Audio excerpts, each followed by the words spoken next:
Brought to you in association with Grendel Press. This is Werewolf the Podcast, a serial killer drama.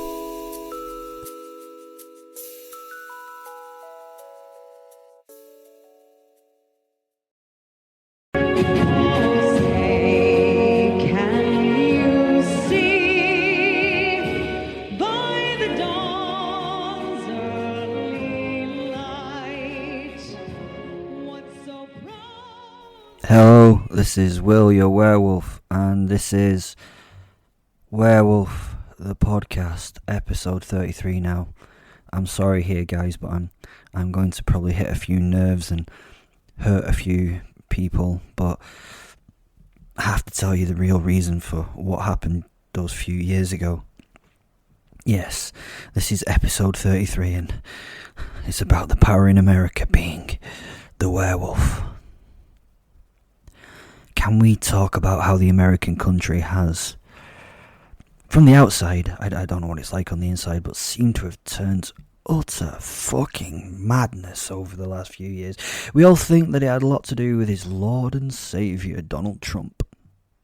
Somehow, this man got to be the 45th president of the most powerful country on the earth. How did that happen? I mean, he was pretty popular on telly. Let's look at the man first. He was born in 1946 and managed to get a degree somehow and took over his dad Fred's business. I mean, he managed to drag himself up as a businessman, only having to work with the few millions and the reputation for excellence that his father had passed on to him. Amazing. He then started making money by licensing his name to things he worked on. Egotistical cunt. He started in real estate and in buying and saving businesses that were struggling. He then went into casinos and golf courses, and with it had made many side businesses on the side that he enjoyed on the side. Now, if you like Donald Trump, that's fair enough. He's a straight talking dude, but from this side of the Atlantic, he's a bit scary, especially where I'm living at the moment in Scotland, where he just does things he wants anyway. He also enjoyed his ownership of the Miss Universe brand for 19 years.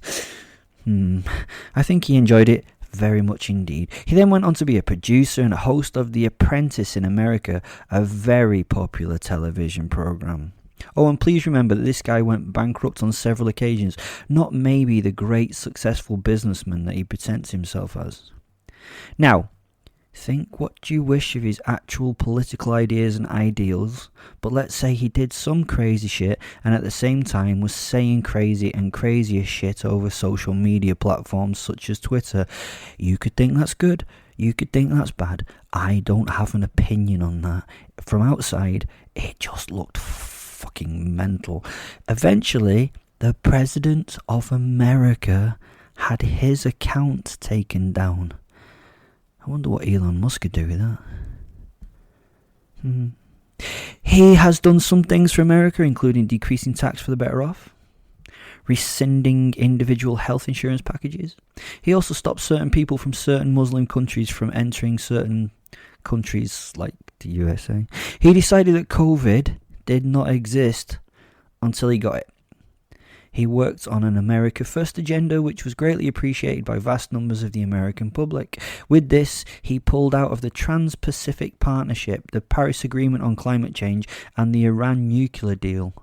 He imposed tariffs on China that started a trade war with that country. He also gave up getting North Korea to get rid of its nuclear weapons. In 2016, he was thought to be helped by the Russian interference in the election. I will detail that later, but there was insufficient evidence to produce a criminal conspiracy. I will bring you the truth about the actual conspiracy in a moment. Throughout this period in the president's role, Trump seemed to get more and more self-obsessed and more crazy in the way he went in life.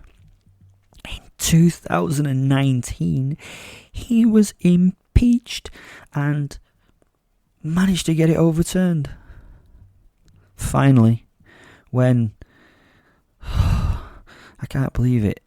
Biden won the election. He refused to accept that Biden had won and would not leave the White House. Biden won. Crazy.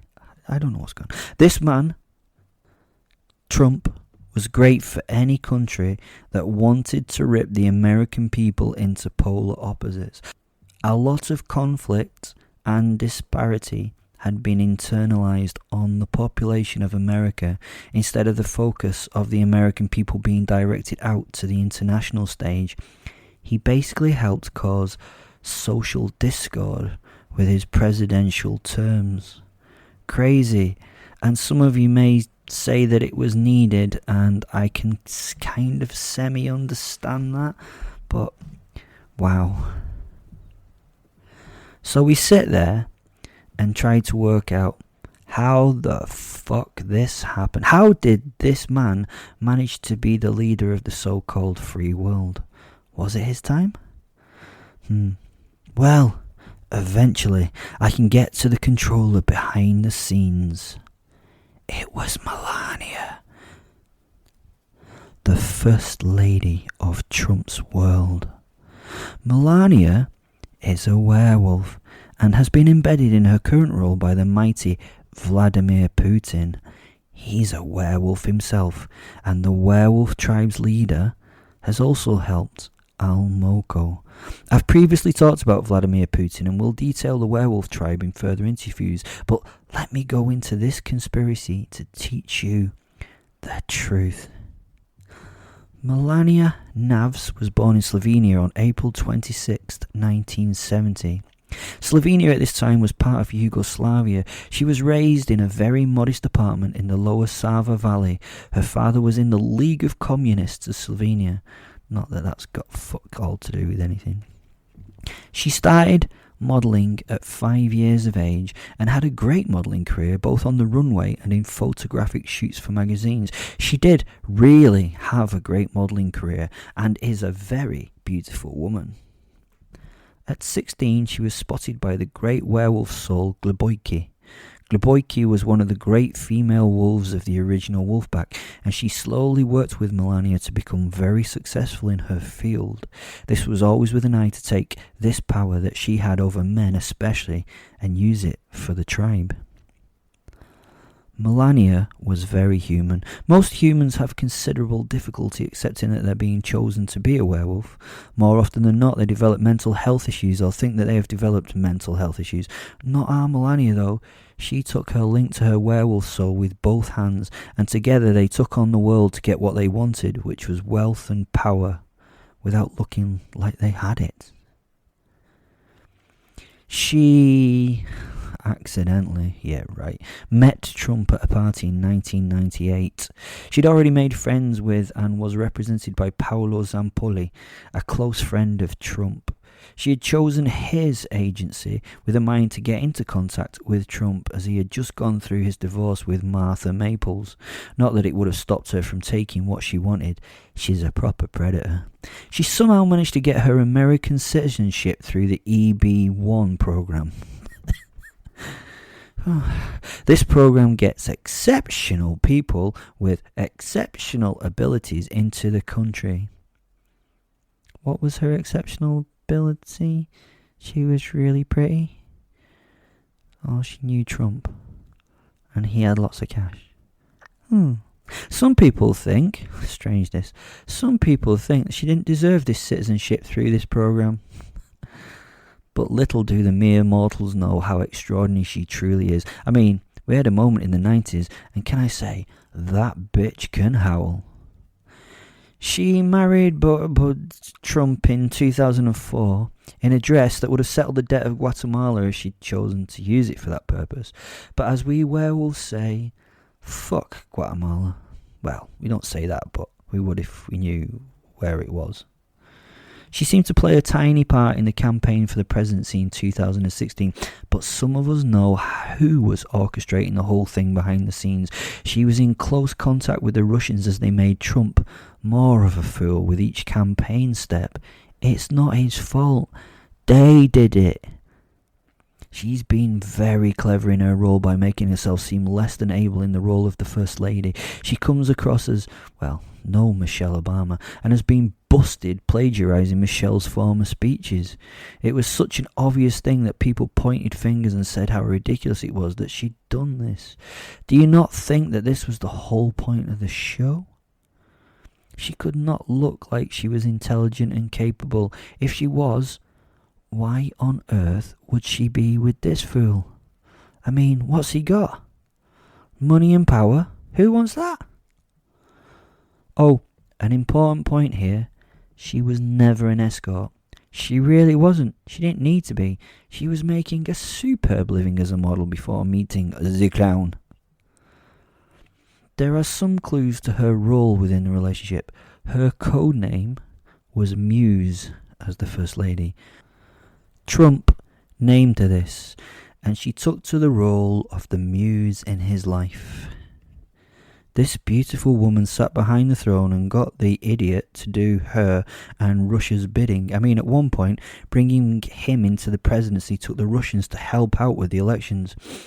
It was noted as the Russian interference, and as you know, he was investigated for it. Russia almost got busted. They had to make such a significant effort to get him in, they almost got busted. That is how crap his election campaign was. It took the power of Putin and Russia to get him into power. Her approval rating has not always been the highest, but I'm sure she doesn't give a shit. She also knew when it was over at the end. She had done the work, and she had made the American people internalise their struggles and entirely focus on themselves as enemies to each other. The president sat in his Oval Office, refusing to leave and having multiple tantrums about it. She was packing even when told not to do so by him. She was going with a happy heart at the work she'd done. Why is she still with him, you ask?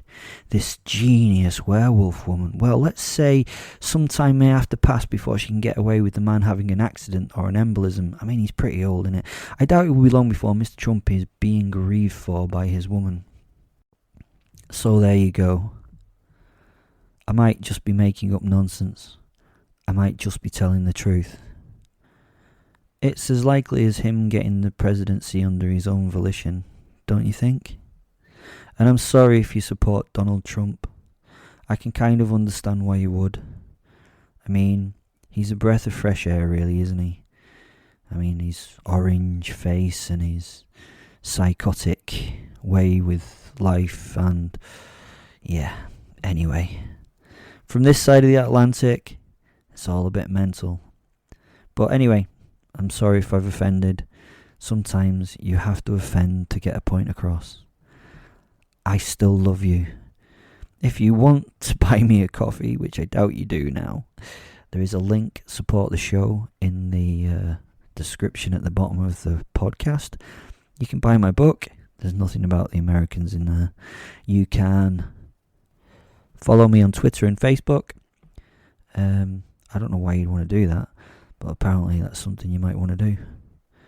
So for those, bye.